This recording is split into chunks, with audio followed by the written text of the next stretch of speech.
الشيطان الرجيم بسم الله الرحمن الرحیم۔ آج ہم پڑھیں گے 10ویں پارے کی پہلی آیت اور سورہ انفال کی 41 نمبر آیت۔ ٹھیک ہے، یہ پڑھیے۔ اور اے مسلمانوں، جان لو کہ تم جو کچھ بھی مال غنیمت حاصل کرو، اس میں سے 5واں حصہ یقیناً اللہ کے لیے ہے اور رسول کے لیے اور اس کے رشتہ داروں، یتیموں، مسکینوں اور مسافروں کے لیے ہے۔ اگر تم اللہ پر ایمان لائے ہو اور اس پر جو ہم نے اپنے بندے پر فیصلے کے دن اتارا، جس دن دو فوجوں میں ٹکراؤ ہوا تھا، اور اللہ ہر چیز پر خوب قدرت رکھتا ہے۔ سورہ انفال کی باقی آپ لیکچر سن چکے ہیں سارے، تو 41 نمبر میں اللہ تعالیٰ فرماتے ہیں اور جان لو کہ بے شک تم جو کچھ بھی مال غنیمت حاصل کرو۔ پہلے ہم نے شروع میں مال غنیمت کو سمجھا تھا کہ مال غنیمت ہے کیا۔ ٹھیک ہے، مال غنیمت جو ہے وہ دو طرح کے آئے ہیں۔ ایک وہ مال جس میں آپ جنگ کر کر دشمن کے اوپر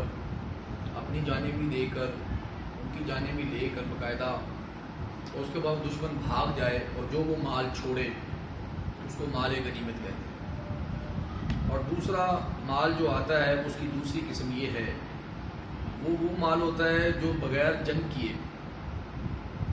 آپ سسم کے اور مسلمانوں کے روب سے،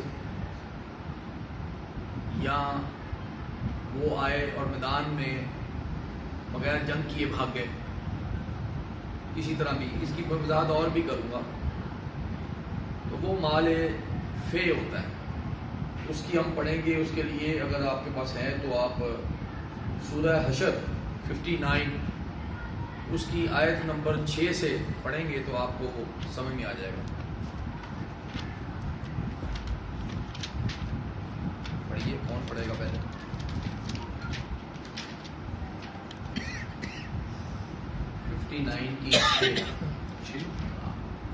شروع سے پڑھ لیں گے تو وہ آپ کو پوری وضاحت دے دے گا کہ معاملہ کیا ہوا۔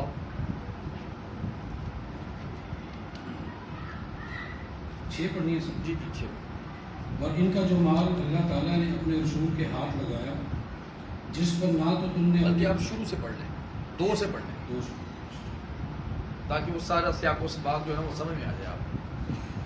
وہی ہے جس نے اہل کتاب میں سے کافروں کو ان کے گھروں سے پہلے حشر کے وقت نکالا۔ تمہارا گمان بھی نہ تھا کہ وہ نکلیں گے، اور وہ خود بھی سمجھ رہے تھے کہ ان کے سنگین قلعے انہیں اللہ کے عذاب سے بچا لیں گے، بس ان پر اللہ کا عذاب ایسی جگہ سے آ پڑا کہ انہیں گمان بھی نہ تھا، اور ان کے دلوں میں اللہ نے روب ڈال دیا۔ وہ اپنے گھروں کو اپنے ہی ہاتھوں اجاڑ رہے تھے اور مسلمانوں کے ہاتھوں برباد کروا رہے تھے۔ بس اے آنکھوں والوں، عبرت حاصل کرو، اور اگر اللہ تعالیٰ نے ان پر جلا وطنی کو مقدر نہ کر دیا ہوتا تو یقیناً انہیں دنیا ہی میں عذاب دیتا، اور آخرت میں تو ان کے لیے آگ کا عذاب ہے ہی۔ یہ اس لیے کہ انہوں نے اللہ کی اور اس کے رسول کی مخالفت کی، اور جو بھی اللہ کی مخالفت کرے گا تو اللہ تعالیٰ بھی سخت عذاب دینے والا ہے۔ تم نے کھجوروں کے جو درخت کاٹ ڈالے یا جنہیں تم نے ان کی جڑوں پر باقی رہنے دیا، یہ سب اللہ تعالیٰ کے فرمان سے تھا، اس لیے بھی کہ فاسقوں کو اللہ تعالیٰ رسوا کرے۔ اور ان کا جو مال اللہ تعالیٰ نے اپنے رسول کے ہاتھ لگایا ہے، جس پر نہ تو تم نے اپنے گھوڑے دوڑائے ہیں اور نہ اونٹ، بلکہ اللہ تعالیٰ اپنے رسول کو جس پر چاہے غالب کر دیتا ہے، اور اللہ تعالیٰ ہر چیز پر قادر ہے۔ آگے بھی پڑھ دیجیے، 7 منٹ پڑھ دیں۔ بستیوں والوں کا جو مال اللہ تعالیٰ تمہارے لڑے بھیڑے بغیر اپنے رسول کے ہاتھ لگائے، وہ اللہ کا ہے، اور رسول کا اور قرابت والوں کا اور یتیموں اور مسکینوں کا اور مسافروں کا، تاکہ تمہارے دولت مندوں کے ہاتھ میں ہی یہ مال گردش نہ کرتا رہ جائے، اور تمہیں جو کچھ رسول دے لے لو، اور جس سے روکے رک جاؤ، اور اللہ تعالیٰ سے ڈرتے رہا کرو، یقیناً اللہ تعالیٰ سخت عذاب والا ہے۔ دیکھیے، اللہ تعالیٰ نے خود ہی اپنی کتاب میں اس کی کس قدر وضاحت فرمائی کہ یہ مال کس طرح حاصل ہوا، جس پہ نہ آپ نے اپنے گھوڑے دوڑائے، نہ آپ نے کوئی لڑائی بڑھائی ہوئی، اور اسی طرح بہت ساری بستیاں جو مسلمانوں کو جزیہ دیتی تھیں وہ بھی سارا اس طرح کا مال۔ نبی اکرم صلی اللہ علیہ وسلم کی حدیث ہے، آپ نے فرمایا کہ اللہ تعالیٰ نے مجھے 5 چیزیں عطا فرمائی جو کسی اور نبی کو نہیں عطا فرمائی۔ نمبر 1 کہ میرا روب ڈال دیا گیا، ایک ماہ کی مسافت سے ہی لوگ دشمن جو ہے وہ میرے روب سے، یہ دیکھیے نا، یہ قلعہ بھی مسلمانوں کے روب سے جو ہے نا وہ خود ہی بھاگ گئے، چھوڑ گئے۔ بنو نذیر جو تھے، یہ ان کے یہودیوں کا قبیلہ تھا، یہ جو سارا جس کی یہ وضاحت آئی ہے، تو وہ اپنے قلعے میں قلعہ بند ہو گئے تھے لیکن مسلمانوں کے روب سے۔ اور آج بھی امت محمدیہ جہاں صحیح طریقے سے قائم ہے، صحیح طریقے سے، وہاں پہ دشمنوں پہ چاہے وہ اربوں میں ہوں، اور آپ کے یہاں 200 بندے ایسے اکٹھے ہو جائیں جو ایمان والے ہیں، تو ان کا روب ان کے دلوں میں ہوتا ہے، وہ سارے جڑ جاتے ہیں اس کو ختم کر دیں گے۔ تو یہ روب نبی صلی اللہ علیہ وسلم۔ دوسری بات یہ تھی کہ آپ نے فرمایا کہ ساری زمین میری امت کے لیے مسجد، باقی لوگوں کے لیے یہ نہیں ہوتا تھا۔ تیسری بات جو ہے تین و مال غنیمت نبی صلی اللہ علیہ وسلم کے لیے حلال، ٹھیک ہے۔ اور چوتھی بات جو تھی وہ یہ ہے کہ آپ کو شفاعت عطا فرمائی اللہ تعالیٰ نے، قیامت کے دن شفاعت کریں گے۔ پانچویں جو ہے وہ آپ کو سارے جہان کے لیے اللہ تعالیٰ نے آپ کو نبی بنا کر بھیجا۔ اور مسلم میں جو 2 باتیں اور بھی لکھی ہوئی آتی ہیں وہ یہ ہیں، یہ بخاری کی حدیث میں آپ کو بتائیں، مسلم میں آتا ہے کہ ایک تو آپ کو جامع کلمات، یعنی مختصر سا کلمہ ہوتا ہے، اس میں جامع معنی ہوتے، جیسے آپ کہہ لیں انما الاعمال بالنیات، اس کی تفسیر کے لیے ہم کئی دن بات کر سکتے ہیں، ٹھیک ہے نا، اتنا سا کلمہ، اور اس کے پیچھے یہ آپ کو خاص یہ دیا گیا ہے۔ قرآن کے کلمات بھی دیکھیے جو آپ حدیث بھی کہتے ہیں، اس میں اتنی حکمت ہوتی ہے کہ آپ کئی دن تک اس سے بات کر سکتے ہیں، ٹھیک ہے۔ اور جو 7ویں چیز آئی مسلم میں وہ یہ ہے کہ آپ سب کو خاتم النبیین بنا کے بھیجا گیا، یعنی آخری نبی، لاسٹ۔ خاتم قرآن میں آیا ہے یعنی مور لگا دی گئی، ٹھیک ہے، اور خاتم النبیین یعنی آپ آخری نبی، یہ چیزیں آپ سے سب کو عطا کی گئی۔ تو مال غنیمت کی ایک ریزن یہ بھی ہے کہ آپ بہت ساری حدیثیں ہیں بخاری مسلم کی کہ نبی صلی اللہ علیہ وسلم کو صدقے کا مال پیش کیا گیا اور آپ نے اس کو نہیں کھایا، آپ کے اور آپ کے اہل کے اوپر صدقے کا مال آپ نہیں لیتے تھے، ٹھیک ہے۔ تو یہ مال غنیمت جو ہے یہ نبی صلی اللہ علیہ وسلم جو ہے وہ اس کا 5 حصے کیے جاتے تھے مال غنیمت کے۔ مال فے تو سارا ہی آپ کا ہوتا تھا، ٹھیک ہے نا، جو مال فے ہوتا تھا وہ سارے آپ کا ہوتا تھا، اور مال غنیمت کے 5 حصے کیے جاتے تھے جو آپ کو میں بیسک بتا رہا ہوں۔ اس میں یہ ہوتا ہے کہ آپ جب دشمن بھاگ جاتا ہے تو اس میں جتنی بھی وہ اس کی جو چھوڑی ہوئی چیزیں ہوتی ہیں وہ سارا مال غنیمت ہوتا ہے۔ نبی صلی اللہ علیہ وسلم کی حدیث یہاں تک آتی ہے کہ اگر کوئی ساتھی اپنے کسی اور ساتھی کے جسم سے ایک تیر نکالتا ہے، اس کے جسم میں پیوست تیر، تو وہ بھی لا کے وہ لے گا نہیں، نہ اس کو دے گا، وہ لا کے اس مال غنیمت میں ڈھیر میں رکھے گا۔ پھر اس کے 5 حصے ہوتے ہیں، 4 حصے اس طرح ڈیوائیڈ ہوتے ہیں کہ 2 حصے گھوڑے کے، 1 حصہ گھوڑ سوار کا، کیونکہ گھوڑے کو بھی سارا سال آپ نے پالنا ہوتا ہے، تو 2 حصے گھوڑے کے، 1 حصہ گھوڑ سوار کا اور 1 حصہ پیدل کا، یہ 4 حصے، اور 5واں حصہ جو ہے وہ نبی صلی اللہ علیہ وسلم۔ تو ابن عباس رضی اللہ تعالیٰ عنہ کا یہ بھی قول آتا ہے کہ نبی صلی اللہ علیہ وسلم اس 5ویں حصے کے بھی 5 حصے کرتے ہیں، ٹھیک ہے نا، اور اس کی بھی آپ کو اجازت تھی کہ جس طرح آپ تقسیم کرنا چاہیں، ٹھیک ہے نا۔ اور یہ بھی ہم نے ابھی پڑھا کہ ایک حکمت اس کی یہ بھی تھی کہ یوں بھی نہ ہو کہ مال جو ہے وہ سارا امیر لوگوں میں گردش کرتا رہے، آپ سب جس کے لیے چاہتے اس کے لیے آپ تقسیم کر دیتے۔ حدیثوں میں یہ بات بڑی کلیئر ہے کہ جس کے لیے آپ چاہتے اپنے رشتہ داروں میں،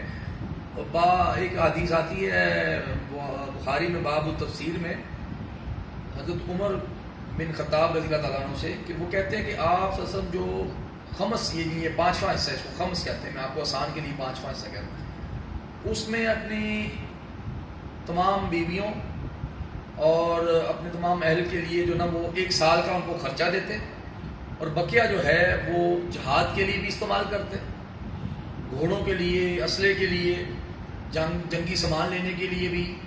اور جو ہے وہ آپ تقسیم بھی کرتے ہیں اپنے رشتہ داروں میں، اپنے جو ہے قریبی مساکین میں، اور جتنے مسافروں کے لیے. یہ ساری ڈیٹیل یہاں پہ موجود ہے کہ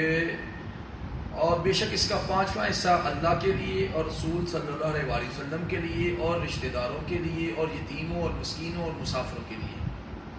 ٹھیک ہے، اگر تم اس اللہ پر اور اس چیز پر ایمان لائے ہو جو ہم نے اپنے بندے پر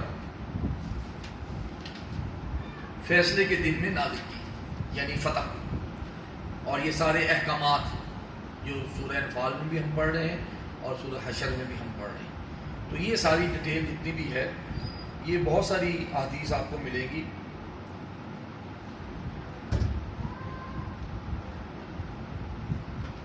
یہ میں نے حدیث پڑھ دی، آپ کو ٹھیک ہو گیا.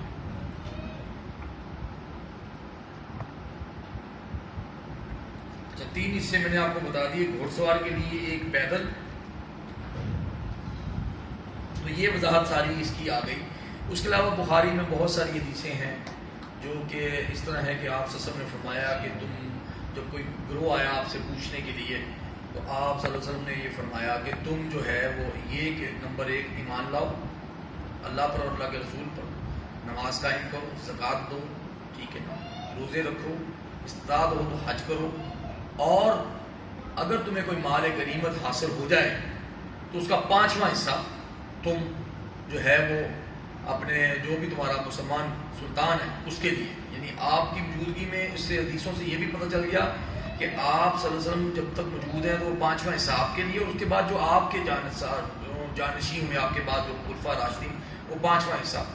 اور اس میں حضرت عمر کی آپ حدیث پڑھ چکے ہیں کہ وہ 5ویں حصے کا کیا استعمال جو انہوں نے بیان کیا وہ کرتے ہیں. تو یہ ہے کہ یہ 5واں حصہ پھر بعد میں بھی اسی طرح ہی. اور ایک اور حدیث بخاری میں یہ ملتی ہے کہ آپ صلی اللہ علیہ وسلم نے یہ بھی فرمایا کہ جو مال تمہیں گھڑا ہوا مل جائے، یعنی دفنایا ہوا کفار کا پہلا یا تازہ کوئی بھی مال غنیمت تمہیں حاصل ہو جائے، دفن شدہ مال، تو اس کا 5واں حصہ بھی سلطان کے لیے، جو آپ کا حکمران ہوگا اس کے لیے 5واں حصہ، باقی تمہارا. یہ بھی بخاری میں حدیث یہ بھی موجود ہے کہ جو دفنایا ہوا مال ہے اگر وہ بھی آپ کو، وہ بھی مال غنیمت نہیں آئے گا. ٹھیک ہے نا، وہ جو چیزیں آتی ہیں وہ مال غنیمت میں آتی ہیں. تو یہ ساری چیزیں یہ بھی وضاحت دے دوں اس وقت تک ہیں جب کہ ان کو قاعدہ تنخواہ نہیں دی جاتی تھی. جو مسلمان گھوڑ سوار ہوتے تھے یا مسلمانوں کی جو آرمی یا فوج ہوتی تھی اس کو کوئی تنخواہ نہیں دی جاتی تھی.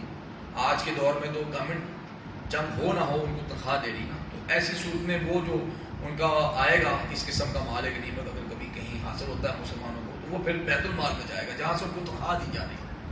ٹھیک ہے، تو وہ یہ بھی اس وقت یہ سارا پیٹرن جو ہے نا وہ آپ کے سامنے ہے.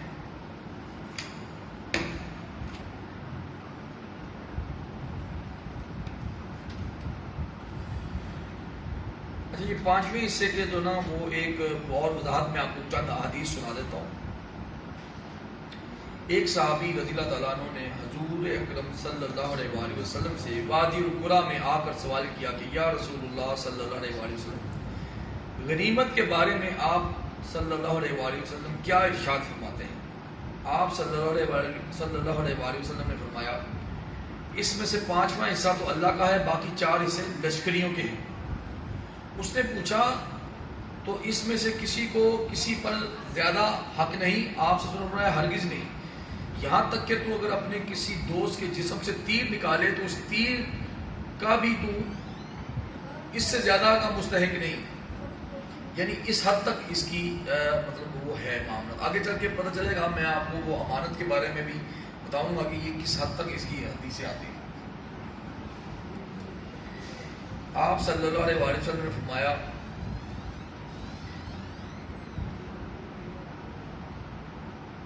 چند بال اپنی چٹکی میں لے کر، یہ کہ یہ بال اس اونٹ کے ہیں جو مال غنیمت میں سے ہیں، اور یہ بھی مال غنیمت میں ہی سے ہے، میرے لیے نہیں، میرا حصہ تو تمہارے ساتھ پانچواں ہے اور وہ بھی تم ہی لوگوں کو واپس کر دیا جاتا ہے. سمجھ آئی بات؟ یعنی ایک اونٹ، اس میں حدیث میں الفاظ یہ ہیں کہ وہ مال غنیمت کا اونٹ تھا، تو آپ صلی اللہ علیہ وسلم نے اس کی وہ کر کے نا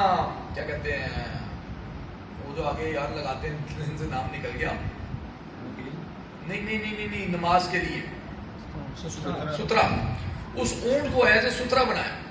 اور سترا بنا کر آپ نے اس کے پیچھے نماز پڑھی. نماز سے فارغ ہونے کے بعد، سلام پھیرنے کے بعد،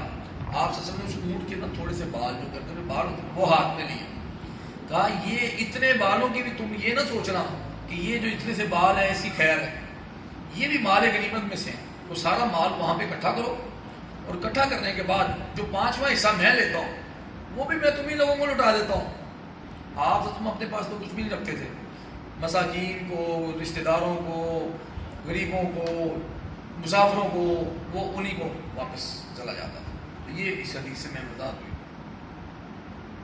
اس طرح بہت ساری احادیث جو ہیں وہ اسی بارے میں بڑی ہے کہ آپ صلی اللہ علیہ وسلم نے نا ایمان کا، جب ایمان کی جیسے آپ صلی اللہ علیہ وسلم نے فرمایا کہ اگر تم اللہ تعالیٰ کی وحدت اور رسول صلی اللہ علیہ وسلم کی رسالت کی گواہی دو اور نماز قائم کو رکھو اور زکوٰۃ دو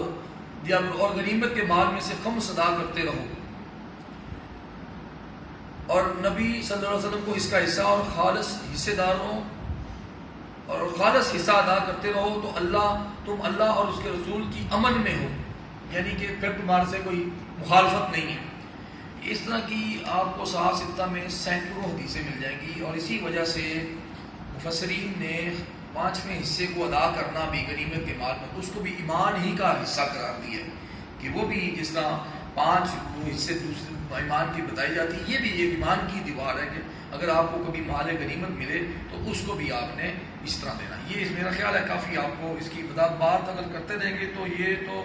اور حدیثیں مل جائیں گی. نبی صلی اللہ علیہ وسلم نے فرمایا میں نے تمہیں 4 باتوں کا حکم کرتا ہوں، اور یہ 4 باتوں کا حکم یہ ہے کہ اللہ تعالیٰ پر تم ایمان لاؤ اور گواہی دینا کہ اللہ تعالیٰ کے سوا کوئی معبود نہیں اور حضرت محمد صلی اللہ علیہ وسلم اللہ کے رسول ہیں، اور نماز کو پابندی سے ادا کرنا، زکوٰۃ دینا اور غنیمت میں سے خمس ادا کرنا. ٹھیک ہے نا؟ اس طرح بھی حدیثیں ہمیں باب الایمان میں بھی بہت ساری یہ اس کے اندر ملتی ہیں. خمس کو اس قدر ضروری مطلب کہا گیا ہے.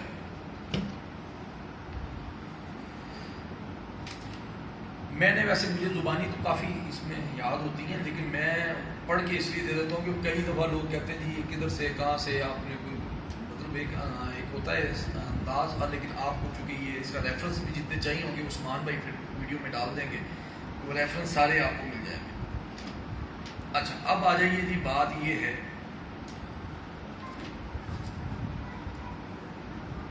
کہ یہ جو خمس ہے یا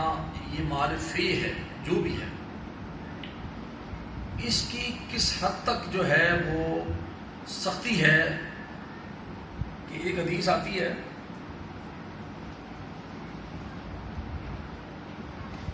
بخاری میں سے کہ آپ صلی اللہ علیہ وآلہ وسلم کا ایک غلام تھا، آپ صلی اللہ علیہ وسلم کا ایک غلام تھا، اور وہ ایک جنگ سے جب واپس آئے صحابہ کرام تو وہ آپ صلی اللہ علیہ وسلم کا نا وہ مطلب آپ صلی اللہ علیہ وسلم کا اونٹ سنبھالا کرتا تھا، سامان اتارنا لے جانا، وہ سارا اس طرح کا کام کرتا تھا. تو یہ ایک جنگ سے واپس آئے تو کہیں سے انجانا اس کو تیر لگا اور وہ شہید ہو گیا. آپ صلی اللہ علیہ وسلم نے فرمایا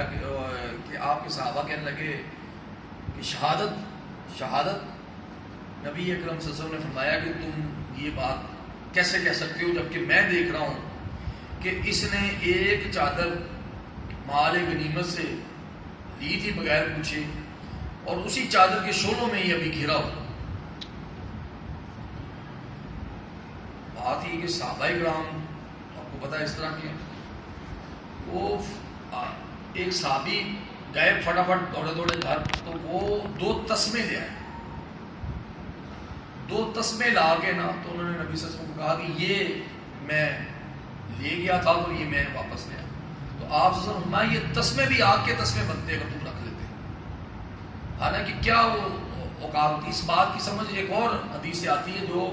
نسائی میں، اور نسائی میں یہ حدیث ہے کہ ایک صحابی رسول فوت ہو، تو نبی صلی اللہ علیہ وسلم کو اطلاع ملی، تو آپ صلی اللہ علیہ وسلم نے کہا کہ تم اپنے ساتھی کا نماز جنازہ پڑھو۔ صحابہ کی جماعت وہ سامنے بیٹھی ہوئی، اور وہ اس بات پہ سارے کے سارے پریشان ہو گئے۔ انہوں نے کہا کہ نبی خود موجود ہے اور آپ کا ساتھی ہے، اور آپ کہہ رہے ہیں کہ تم اس کی نماز جنازہ پڑھو، آپ سسم کیوں نہیں پڑھ رہے؟ تو انہوں نے مطلب وہ نماز جنازہ پڑھی، تو آگے وہ بیٹھ کے نبی صلی اللہ علیہ وسلم کے پاس، انہوں نے کہا جی آپ بتائیے کہ معاملہ کیا ہے؟ تو انہوں نے بتایا کہ یہ اس نے نا جو مال غنیمت تھا نا، اس میں سے ایک نگینہ بن بتائے لے لیا تھا۔ ہوتا ہے انسان پہ شیطان ہیوی ہو جاتا ہے، کوئی چیز اٹھا لیتا ہے، یعنی نماز جنازہ اس کی ہوئی، یہ نہیں کہ وہ ایمان سے نکل گیا، لیکن بات یہ ہے کہ جو صحابی رسول ہو اس کی ڈیوٹی بھی ڈبل ہو جاتی ہے نا، وہ اتنی سی غلطی کی بھی گنجائش، اس کا درجہ بہت بڑا ہے۔ تو صحابہ نے کہتے ہیں کہ ہم نے اس کے مال میں سے جو اس نے مال چھوڑا وہ تلاشی لی، تو اس میں سے وہ نگینہ برآمد ہو گیا، اور اس کی قیمت 2 چاندی کے سکے تھے، صرف معمولی، آپ کہہ رہے معمولی چیز تھی۔ تو بہرحال صحابہ نے جب یہ باتیں سنی تو وہ تو اپنے گھروں میں گئے، کسی نے کوئی سوئی تک بھی، وہ تو آپ قسم کے صحابہ جو ہیں وہ یہی تو مسئلہ ہے آج، کہ ہم حدیث سن بھی لیتے ہیں، جان بھی لیتے ہیں، قرآن پڑھ بھی لیتے ہیں، کانوں میں باتیں پڑھ بھی جاتی ہیں، لیکن ہم اپنی امانتوں کو اس طرح خیال نہیں کرتے۔ ٹھیک ہے نا؟ ایک میں امانت کے متعلق بھی آپ کو ایک حدیث سنا دوں کہ آپ صلی اللہ علیہ وسلم نے فرمایا کہ ایسا نہ ہو اے میرے صحابہ کو بیان کرنا کہ دن قیامت کا ہو اور تمہارے میں سے کسی کی گردن پہ اونٹ چڑھا ہوا ہو، کسی کی گردن پہ گھوڑا چڑھا ہوا ہو، اس کے بوجھ تلے دبا ہوا ہو، کسی کی گردن پہ بکری چڑھی ہوئی ہو، کسی پہ کچھ چادریں چڑھی ہوئی ہوں، کسی پہ سونا، کسی پہ چاندی ہو، اور تم مجھے کہو کہ اللہ کے رسول مجھے بچاؤ مجھے بچاؤ، تو میں نے تمہیں دنیا میں سب کچھ بتا دیا، ہر شے بتا دی دنیا میں، کہ امانتیں لٹا کے آنا، خیانت کر کے نہ آنا۔ یہ جنرل کسی کا زکوٰۃ رہتی ہے تو اس کے سر پہ ہوگی، کسی نے اگر اللہ کی امانت یعنی قربانی کی عید الاضحیٰ پہ اور دنیا کو دکھانے کے لیے کی، تو وہ بھی اس کے اوپر چڑھا ہوا ہوگا، وہ اونٹ اس کے اوپر چڑھا ہوا ہوگا کہ مجھے اس نے ضائع کیا۔ تو بات یہ ہے کہ امانت کے متعلق ایک آیت سورہ آل عمران میں 161 پڑھو ذرا، 161، ہاں یہی ہے سورہ آل عمران میں۔